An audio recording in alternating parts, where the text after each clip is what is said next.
Assalamualaikum warahmatullahi wabarakatuh. Perkenalkan, nama saya Muhammad Nurisan, Prodi Pendidikan Sejarah Fakultas Keguruan dan Ilmu Pendidikan Universitas Riau.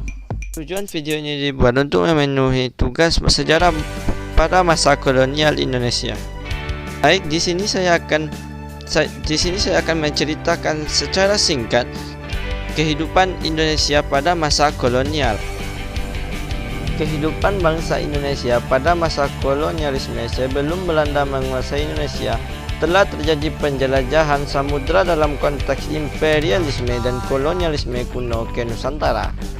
Portugis dan Spanyol adalah dua negara yang menjadi pelopor dan sangat antusias dalam penjelajahan samudera. Sehingga untuk mencegah agar tidak terjadi persaingan yang tidak sehat antara kedua negara, atas prakarsa Paus Alexander IV menguasai agama Katolik di Vatikan merasa perlu mengatur penjelajahan samudera pada dua negara yang mayoritas penduduknya beragam Katolik. Oleh karena itu, diadakanlah Perjanjian Tordesillas. Perjanjian Tordesillas merupakan perjanjian yang ditandatangani di Tordesillas, Spanyol pada 7 Juni 1494.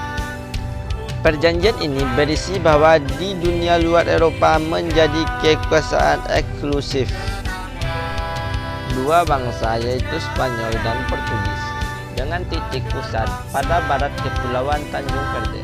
Hasil perjanjian Tordesillas adalah: 1. Untuk wilayah sebelah timur dimiliki oleh Portugis, dan 2. sebelah barat oleh Spanyol. Perjanjian tersebut disahkan Spanyol pada 2 Juli 1494, sedangkan Portugis baru mengesahkan pada 5 September 1494.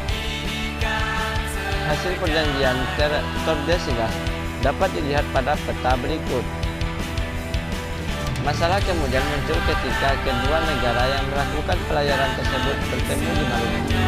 Dalam konflik tersebut, Portugis bersekutu dengan kerajaan Ternate melawan Spanyol yang bersekutu dengan kerajaan Tidore. Keadaan ini menyebabkan dilakukannya pembaharuan terhadap perjanjian Tordesillas dengan perjanjian baru, yakni perjanjian Saragossa.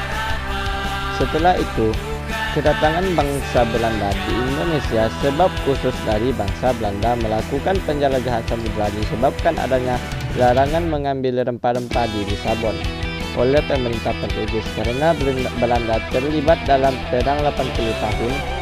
Kondisi ini membuat Belanda harus mencari sendiri sumber rempah-rempah di dunia timur. Dalam pelayarannya, bangsa Belanda banyak dibantu dengan adanya pedoman dari buku Itinerario Wars of the Portuguese Indian yang dikarang oleh Jan pada bulan April 1595.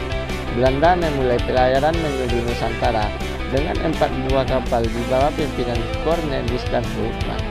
Dalam pelayarannya menuju ke timur, Belanda menempuh rute pantai barat Afrika, Tanjung Harapan Samudra Hindia, Selat Sunda, Banten.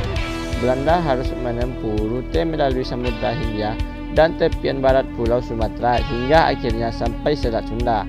Dikarenakan pada saat itu Selat Malaka yang merupakan jalur perdagangan dikuasai oleh Portugis. Pada saat itu Banten berada di bawah pemerintahan Maulana Muhammad 1580 sampai 1605. Kedatangan rombongan Cornelis de Houtman 1596 pada mulanya diterima baik oleh masyarakat Banten dan juga diizinkan untuk berdagang di Banten. Namun karenanya sikap yang kurang baik sehingga orang Belanda kemudian diusir dari Banten. Selanjutnya orang-orang Belanda meneruskan perjalanan ke timur akhirnya sampai ke Bali. Kejadian tersebut menyebabkan adanya ekspedisi berikutnya yang dipimpin oleh Jacob Fairfax dan mendapat sambutan yang baik dari kerajaan Banten. Dari hal berbeda dari pelayaran yang dilakukan oleh Portugis adalah Belanda mendirikan satu titik kekuasaan di Pulau Jawa. Pada tahun 1602, Belanda mendirikan kongsi dagang yang bernama Verenigde Oost-Indische Compagnie dengan atau VOC dengan tujuan agar tidak terjadi persaingan sesama pedagang berantah untuk mengumpulkan modal yang besar. Begitulah cerita singkat yang terjadi pada sebelum terjadinya masa kolonialisme di Indonesia.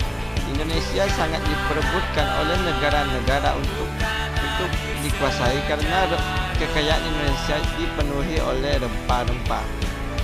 Sekian dari saya, terima kasih. Assalamualaikum warahmatullahi wabarakatuh.